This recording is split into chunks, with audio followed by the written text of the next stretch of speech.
सबको नमस्ते। इस दुनिया में ईश्वर के बाद सबसे ऊंचा जो स्थान रखती है वो माँ रखती है। और माँ शब्द अपने आप में बहुत ही सम्माननीय पूजनीय शब्द है। जब भी हम माँ बोलते हैं तो श्रद्धा का जो सैलाब है वो उमड़ पड़ता है। और जहाँ भी माँ शब्द जुड़ जाता है, जितनी भी उपयोगी चीज़ें हमारे को दिखती हैं, माँ शब्द जुड़ते ही उसकी जो एक कीमत है वो और ज़्यादा बढ़ जाती है। चाहे हम अपने देश की भाषा की बात करें कि उसके साथ मातृभाषा जुड़ जाती है तो और ज़्यादा उसके प्रति एक सम्मान का भाव झलकता है। चाहे हम अपनी मातृभूमि की बात करें, चाहे जननी माँ की बात करें, तो जहाँ भी माँ शब्द जुड़ता है वहाँ पर ऐसा एक ममत्व का, वात्सल्य का प्रवाह जो है वो दिखाई देता है निकलता हुआ।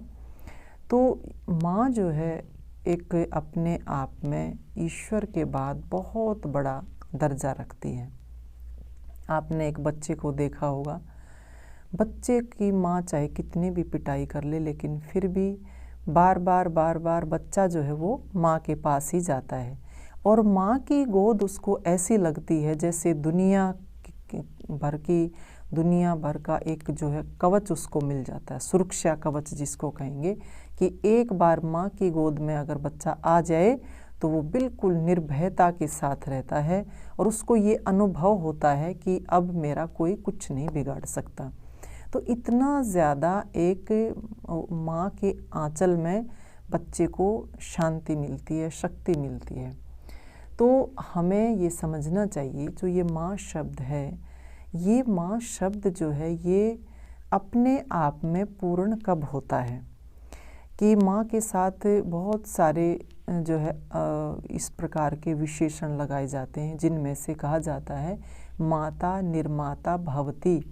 कि माँ कौन होती है? कि माँ वो होती है जो बच्चे का निर्माण करती है। यहाँ केवल ये बात नहीं है कि जो जन्म देने वाली होती है वो माँ तो होती है, लेकिन यहाँ पूरी तरह से जो मानवीय परिभाषा है उसमें हम देखते हैं तो माता निर्माता भवती ये शब्द आता है। निर्माण करने वाली, जन्म तो दे ही लेकिन उसके साथ साथ निर्माण भी उसका उसके माध्यम से हो। आप देखते होंगे समाज में कि जैसे बहुत सारे ऐसे हाइब्रिड जो है घोड़े होते हैं, कुत्ते होते हैं, शेर हैं, हाथी हैं, इनको एक तरह से उपयोगी बनाने के लिए, इनका उपयोग करने के लिए या पालतू बनाने के लिए इनको ट्रेनिंग दी जाती है, इनको एक्सपर्ट बनाया जाता है। एक्सपर्ट के माध्यम से इनको बहुत अच्छे से विशेषज्ञों के माध्यम से ट्रेनिंग दी जाती है और इनको सधाया जाता है। जिस काम के लिए भी इनको तैयार किया जाता है उनके लिए इनको अच्छे से सधाया जाता है। लेकिन यहाँ पर एक बात कही है शास्त्रों में कि मनुष्य को सही इंसान बनने की अगर कोई ट्रेनिंग दे सकता है तो वो केवल और केवल माँ दे सकती है। तो माँ का दर्जा इसी रूप में सबसे बड़ा है कि वो जैसा चाहे बच्चे का, चाहे शारीरिक रूप में हो चाहे मानसिक रूप में हो, जैसा आकार वो देना चाहती है उसी प्रकार का उसका जो है स्वरूप बन जाता है। और ये गर्भ में रहते रहते ही जो है माँ के अनुसार बच्चा तैयार हो जाता है।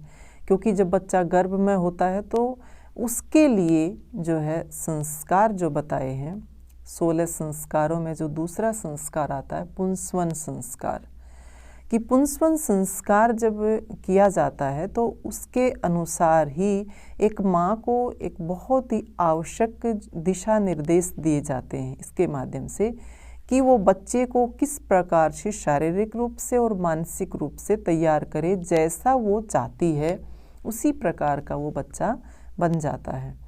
तो पुंसवन संस्कार जो होता है, पुंसवन का मतलब यही होता है कि बच्चे को शारीरिक रूप से किस प्रकार से तैयार किया जाए, उसको हृष्ट पुष्ट बनाया जाए, उसको वीर्यवान बनाया जाए, उसको बलवान ताकतवर बनाया जाए।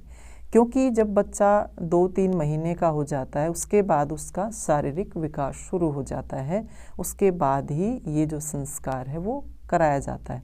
तो सामने एक ही लक्ष्य होता है कि बच्चे का शारीरिक विकास किस प्रकार से हो और दूसरा जो गर्भ है, गर्भस्थ शिशु है, वो जो है उसमें किसी भी प्रकार की हानि ना हो, उसके लिए जो उपयोगी औषधियाँ हैं और जो जो बातें उसके सावधानी के लिए बताई गई हैं, उनको वो अच्छे से फॉलो करे, उनका अनुसरण करे। तो ये जो पुंसवन संस्कार करवाया जाता है, इसके पीछे यही एकमात्र उद्देश्य होता है कि वो बच्चे को अपने तरीके से, अपने अनुसार ढाले कि हाँ, मैंने अपने बच्चे को ऐसा बनाना है, तो उसके जो शारीरिक विकास भी इसी प्रकार से हो और माँ का जो रहन सहन होता है, खान पान होता है और उसका जो आचरण होता है, उसका सीधा सीधा जो असर होता है वो बच्चे के ऊपर ही पड़ता है।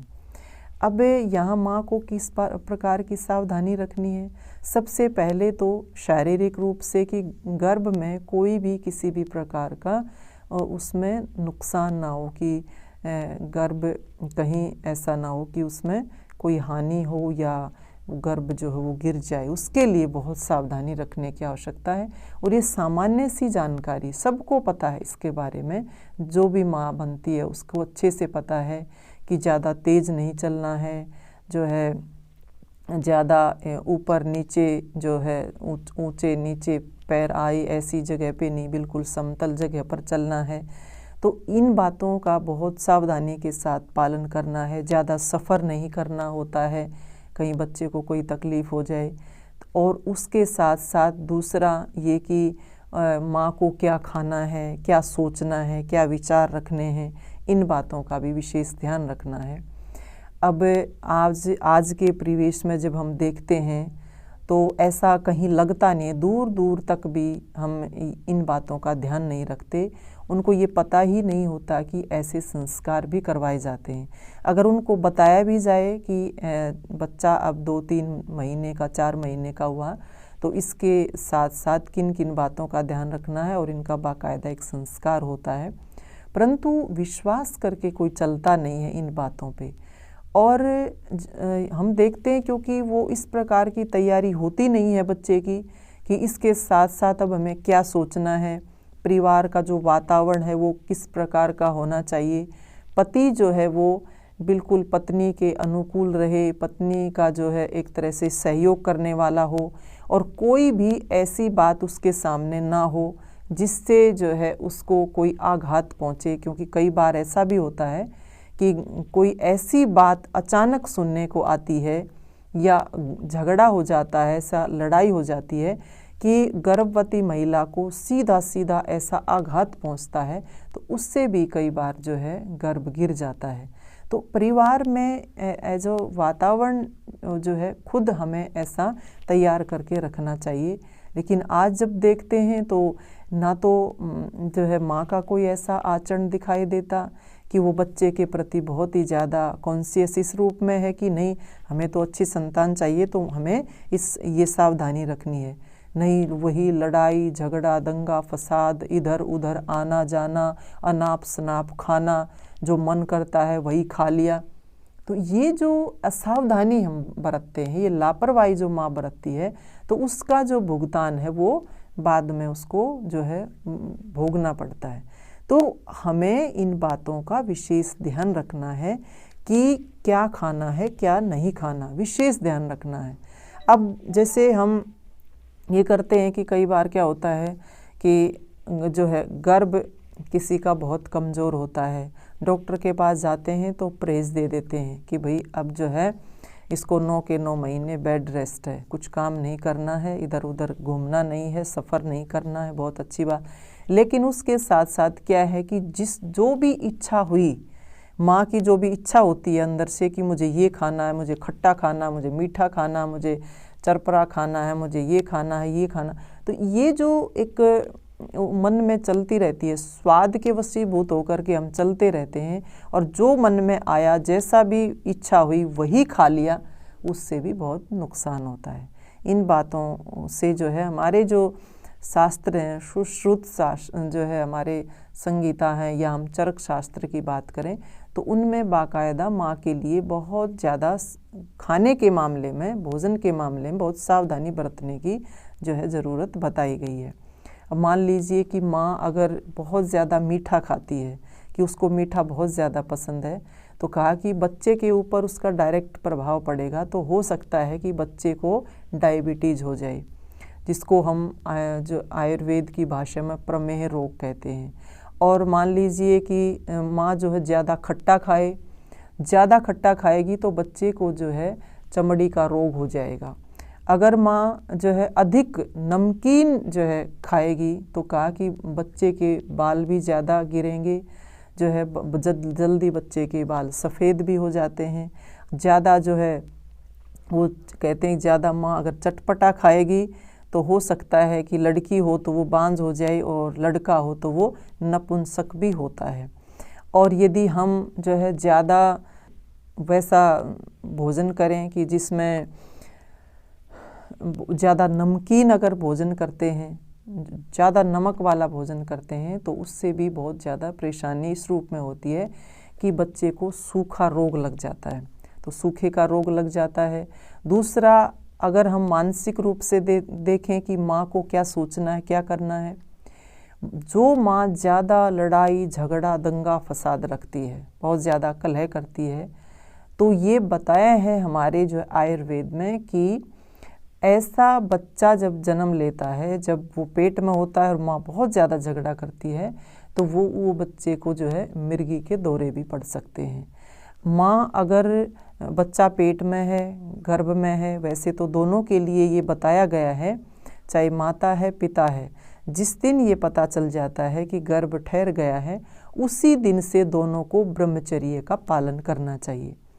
और जब तक बच्चा जो है 2-3 महीने का ना हो जाए, तब तक जो है उनको जो है पूरी तरह से दोनों को अपने संयम में रहना चाहिए, सदाचार के साथ उनको जीवन जीना चाहिए। लेकिन बहुत सारे जो है माँ ऐसी कामुक हो जाती हैं, काम वासना में जो है बच्चे के गर्भ में आने के बाद भी जो खोई रहती हैं, तो एक उसका बच्चा जो बहुत ही ज़्यादा कामुक बनता है। वो भी इसी तरह का जो है उसके अंदर ऐसे ही संस्कार आते हैं।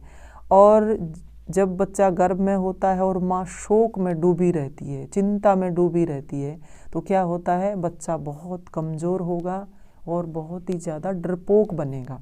बच्चे कहते हैं कि जब बच्चा पैदा होता है हम कहते रहते हैं ये बहुत जो है डरा रहता है, इसका जो भय दूर ही नहीं होता। तो ये जो संस्कार होते हैं बच्चे के अंदर, ये कहीं ना कहीं जो है जब वो गर्भ में होता है तो माँ ऐसा व्यवहार करती है, तभी बच्चा जो है ऐसा बनता है। कई माँ क्या करती हैं, सुस्त पड़ी रहती हैं, सोती रहती हैं, दिन में भी रात में भी सोना सोना सोना, बेड रेस्ट अगर उसको मिल जाए तो और भी ज़्यादा। तो ऐसे जब माँ जो है दिन में रात में बहुत कई कई घंटे तक सोती रहती है, तो कहा ऐसा जब बच्चा जब पेट में होता है तो ऐसा जब बच्चा होता है वो फिर आलसी बनता है, बहुत ज़्यादा आलसी बनता है और मूर्ख बनता है, ये कहा है। आगे बताया जो माँ बहुत गुस्सा करती है, बच्चा पेट में बहुत ज़्यादा गुस्सा करती है, तो क्या होता है, बच्चा बहुत ही ज़्यादा क्रोधी भी बनेगा और बहुत ज़्यादा चुगलखोर भी बनेगा। अब हम छोटे छोटे बच्चों को कहते रहते हैं ना कि बच्चा थोड़ा सा भी सहन नहीं कर सकता किसी भी रूप में। सहन कैसे करेगा, माँ को जब ये पेट में था इतना गुस्सा आता था बहुत ज़्यादा, तो अब बच्चा कैसे जो है शांत रह सकता है। बच्चे के अंदर भी बहुत ज़्यादा गुस्सा इसी रूप में आता है कि माँ जो है जब गर्भवती थी तो बहुत गुस्सा करती थी, तो सीधा सीधा उसके ऊपर असर पड़ता है। माँ शराब पीती है तो बच्चे के ऊपर क्या असर पड़ेगा कि बच्चे का जो मन है वो विक्षिप्त हो जाएगा, बिल्कुल उसकी बुद्धि जो है वो स्थिर हो ही नहीं पाएगी। माँ अगर मांस खाती है तो बच्चा बहुत ज़्यादा हिंसक बनेगा, हत्यारा बनेगा, ऐसा उसका जो है स्वभाव तैयार हो जाता है। तो कहने का तात्पर्य ये है कि और दूसरी बात है कि माँ बहुत ज़्यादा लालची होती है, बहुत ज़्यादा उसका रुपए में पैसे में बड़ा लालच जो है आता रहता है। तो कहा ऐसे का जो है ऐसी माँ का बच्चा भी ऐसा ही लालची बनता है, बहुत ज़्यादा लालची बनता है, बहुत लोभी किस्म का बनता है। और आप देखते हैं इस तरह के जो है बहुत सारे उदाहरण आपके सामने दिखाई देते होंगे। तो जैसा माँ सोचेगी, जैसा माँ जो है भोजन करेगी, असावधानी रखेगी, तो भाई बच्चा जो है वो कभी भी अच्छा नहीं बन सकता। माँ को ये देखना है कि मेरे अनुकूल, स्वास्थ्य के अनुकूल क्या भोजन करना है, रहन सहन कैसा हो, भोजन हमारा कैसा हो, मेरा आचरण कैसा हो। ये नहीं कि आज के जैसा वातावरण है, सारा दिन हाथ में फ़ोन है या टीवी सामने है और नाटक देखते रहते हैं, फिल्में देखते रहते हैं, डरावनी भी देखते हैं, कामुकता से भरी भी देखते हैं, तो सारा का सारा जो असर है वो बच्चे के ऊपर सीधा सीधा पड़ता है। तो इससे ये लगता है कि फिर माँ जो है वो बच्चे की भलाई नहीं चाह रही। अगर ऐसा वातावरण माँ तैयार करती रहती है, झगड़ती भी रहती है, गुस्से में भी रहती है, जो है किसी भी बात को लेकर के जो है जल्दी जल्दी इमोशनल हो जाती है, और परिवार का माहौल ऐसा क्रिएट किए रहती है, चिड़चिड़ी रहती है, तो फिर ऐसा अगर उसका माहौल रहेगा, ऐसा वातावरण वो रखेगी, तो फिर वो माँ जो है वो माँ नहीं कहला सकती हो, तो फिर माँ की जो है जो बच्चे की दुश्मन बन जाती है। तो ऐसा व्यवहार हमें नहीं करना। इस पुंसवन संस्कार को हमें इसी रूप में जो है स्वीकार करना होगा, और इसीलिए ये ऋषियों ने हमें दिया था कि अब पुंसवन संस्कार का समय, कि अब बच्चा 2.5, 3, 4 महीने का हो गया है, माँ को बहुत ज़्यादा सावधानी रखने की आवश्यकता है, क्योंकि उसका शरीर माँ के शरीर से जुड़ा हुआ है। जैसा वो खाए पिएगी, जैसा वो सोचेगी, कहते हैं जैसा अन्न वैसा मन, तो ऐसा ही बच्चा बन जाता है। फिर हम किसी को कह नहीं सकते, किसी को दोष नहीं दे सकते कि जब वो दुनिया में आएगा और फिर वो इस प्रकार के उसके अंदर अवगुण दिखाई देंगे, तो हम ये नहीं कह सकते कि वो हमने ही जो है हमने तो बहुत प्रयास किया था, पर पता नहीं है बच्चा कैसा हो गया, हम इसको बहुत समझाते हैं, मानता नहीं है। नहीं, हमने असावधानी की तो फिर परिणाम जो है वो आपके सामने दिखाई दे रहा है। दूसरी बात इसमें ये आती है कि पति को भी बहुत ज़्यादा सहयोग अपनी पत्नी का करना चाहिए, कि कोई भी ऐसा जो है मानसिक तनाव उसके ऊपर नहीं आने देना चाहिए, जिससे कि उसके भी मन पे असर पड़े और फिर बच्चे का भी उसमें नुकसान हो, हानि हो। तो दोनों को साथ मिलकर के ही एक बच्चे के निर्माण में योगदान देना चाहिए, सहयोग देना चाहिए। अच्छी संतान तभी बन पाएगी जब हम आवश्यक जो दिशा निर्देश दिए गए हैं हमारे ऋषियों के माध्यम से, उनका विशेष रूप से हम ध्यान रखेंगे। तो ये जो पुंसवन संस्कार है, ये इसी रूप में हमें समझना चाहिए कि बच्चे का शारीरिक और मानसिक विकास हमें करना है, अच्छा बनाना है, अच्छे संस्कार उसको देने हैं। तो ये कुछ विचार मैंने रखे, इनका हमें विशेष ध्यान रखना चाहिए। इनके साथ आप सबका धन्यवाद। सबको नमस्ते।